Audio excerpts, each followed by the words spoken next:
పాకం పట్టే పని లేకుండా జస్ట్ 10 నిమిషాల్లో ఈ రవ్వ లడ్డూలు ప్రిపేర్ చేసుకోవచ్చండి. ఇది మా అమ్మ స్టైల్లో. మా అమ్మ చాలా బాగా చేస్తారు ఈ రవ్వ లడ్డూలు. మా చిన్నప్పుడు అయితే కొంచెం క్వాంటిటీలో వారానికి ఒకసారి అలా ప్రిపేర్ చేసేవాళ్ళు. రవ్వ లడ్డునే మా అత్తమ్మ వేరే స్టైల్లో బెల్లంతో పాకం పట్టి చేస్తారు. అది ఈసారి మా అత్తమ్మ వచ్చినప్పుడు ఆ రెసిపీ మీకు షేర్ చేస్తాను. ఇప్పుడైతే డైట్ అని ఎక్కువ షుగర్ తినకూడదు అని మేము పెద్దగా చేయట్లేదు. చాలా సింపుల్ గా మా అమ్మ ఎలా చేస్తారో అనేది నేను ఇప్పుడు ఈ వీడియోలో చూపిస్తాను. ముందుగా స్టవ్ ఆన్ చేసుకొని కడాయి పెట్టుకుని ఒక 2 స్పూన్లు గీ యాడ్ చేసుకొని చిన్నగా కట్ చేసుకున్న బాదం, కాజు అండ్ కిస్మిస్ వేసి మంచిగా ఫ్రై చేసుకొని పక్కన తీసి పెట్టేసుకోవాలి. ఇప్పుడు అదే కడాయిలో ఇంకొంచెం గీ యాడ్ చేసుకొని నేను గ్లాసు కొలత చూపిస్తున్నాను. ఆ గ్లాస్ తోటి 4 గ్లాసులు ఉప్మా రవ్వ తీసుకొని లో ఫ్లేమ్ లో రవ్వని మంచిగా కలర్ వచ్చేంత వరకు ఫ్రై చేసుకోవాలి. ఫ్రై చేసుకున్న రవ్వని ఒక మిక్సింగ్ బౌల్ లోకి యాడ్ చేసుకొని ఇక్కడ నేను 4 గ్లాసులు వచ్చేసి ఉప్మా రవ్వ తీసుకున్నాను కదా, 2 గ్లాసులు చక్కెర తీసుకున్నాను. మీకు ఇష్టం ఉంటే ఇంకొక గ్లాస్ ఎక్స్ట్రా కూడా తీసుకోవచ్చు. మేము స్వీట్ చాలా తక్కువ తింటాం కాబట్టి 2 గ్లాసుల చక్కెర యాడ్ చేశాను. అండ్ తర్వాత ఒక మిక్సీ జార్ లోకి ఎండు కొబ్బరి ముక్కలు కొంచెం ఇలా చేసి గ్రైండ్ చేసుకున్నాను. సారీ అండి, ఆ క్లిప్ మిస్ అయింది.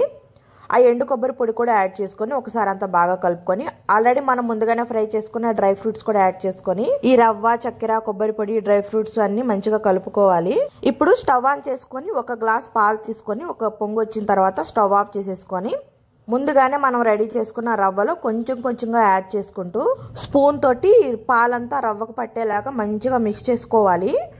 అవి బాగా పీల్చుకున్న తర్వాత చేతికి కొంచెం నెయ్యి అప్లై చేసుకొని మీకు నచ్చిన సైజులో రవ్వ లడ్డూలు చుట్టేసుకోవడమే.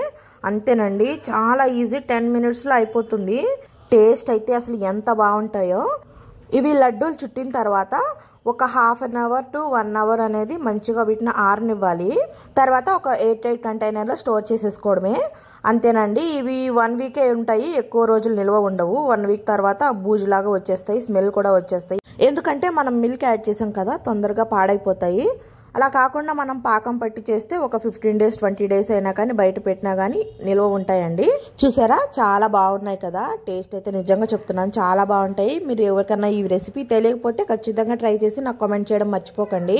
చాలా మంది వీడియోస్ చూస్తున్నారు కానీ సబ్స్క్రైబ్ చేసుకోవట్లేదండి. మా వీడియోస్ మీకు నచ్చితే like and subscribe. Thank you for watching.